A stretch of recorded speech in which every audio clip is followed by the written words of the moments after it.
mianatra eo a-tongotry Jesosy isan'andro.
Miarabantsika tsirairay avindray tonga eto amin'ny lesona ho an'ny lehibe amin'ity anio ity fa dia manasa anao naraka izany hatramin'ny farany. Alohan'ny dirantsika ny amin'ny lesona anio dia hivavaka isika.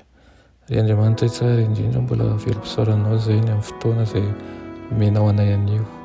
Mangataka aminao izay mba hiasa ao am-pony tsirairay avy ary ihany koa hamboly zavatsoa ao aminay ka ho tao aminao handroso amin'ny tsara kokoa hatrany anay izahay.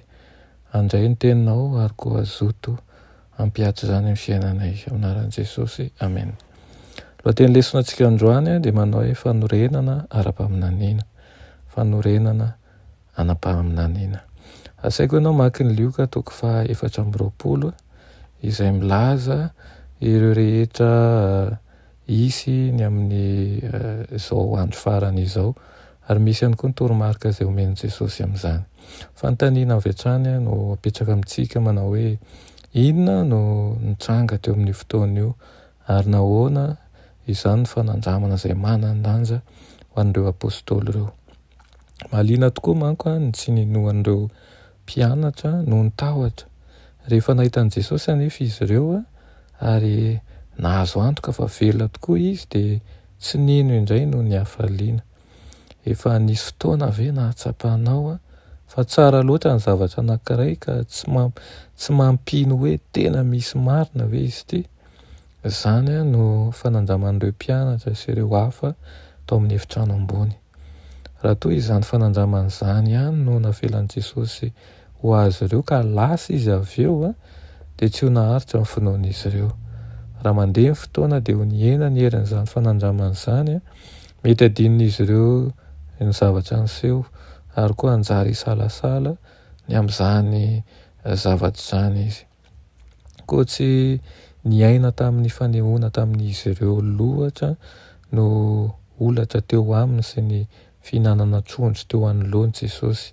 Tsy izany fa nosariany ho amin'ny tenin'Andriamanitra izy ireo ary nasehony azy ny fanorenana ara-paminanian'ny asany sy ny fanompoana nataony, izany hoe natao inona ary natao ahoana ny alehiben'ny fanandramana ny arahan'izy ireo tamin'i Jesosy dia tiany raha iorina amin'ny tenin'Andriamanitra ny finoan'izy ireo.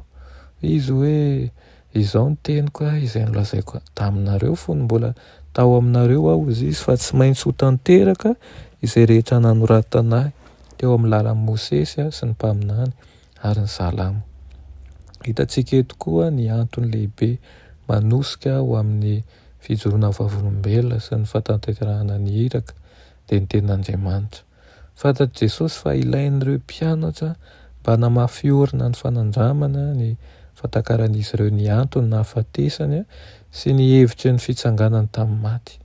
Nilain'izy ireo ny hamiliana ny fomba fijeriny amin'izao tontolo izao hiala amin'ny fanjakana ara-pôlitika sy eto an-tany ho amin'ilay vahaolana lehibe ho an'ny fahotana sy ny fandresen'i Kristy ny fahafatesana.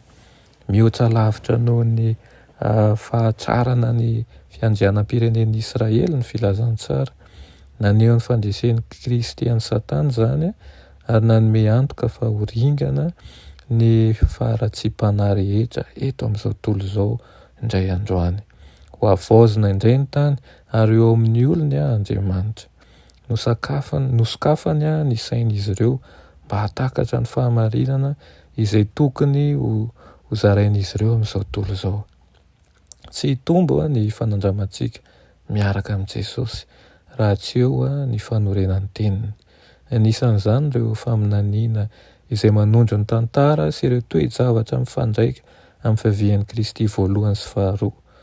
Rehefa mafy orina ny fahatakarantsika ireny fahamarinana ireny dia vonona sy marisika ho amin'ny fanatanterahana ny eraka isika.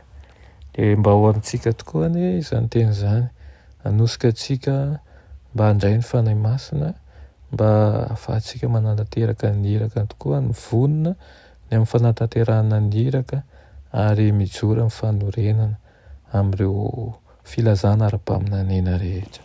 Amen. Raha ny malala tsara indrindra mbola misaotra anao ny amin'izany lesona nomenao anay anio izany anio, dia misaotra anao ihany koa ny fanehom-pitiavana izay asehonao anay isan'andro. Mangataka aminao izay mba hitoetra ao anatinay tsirairay avy ny teninao, ka ho vantofantsiky ny fiainanay, hanosika anay ho amin'ny tsara kokoa hatrany, dia ny fanaovana ny iraka izay napetraka ao aminay.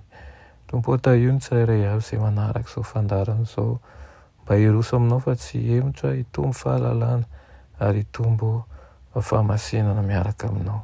Amin'ny anaran'i Jesosy, amen.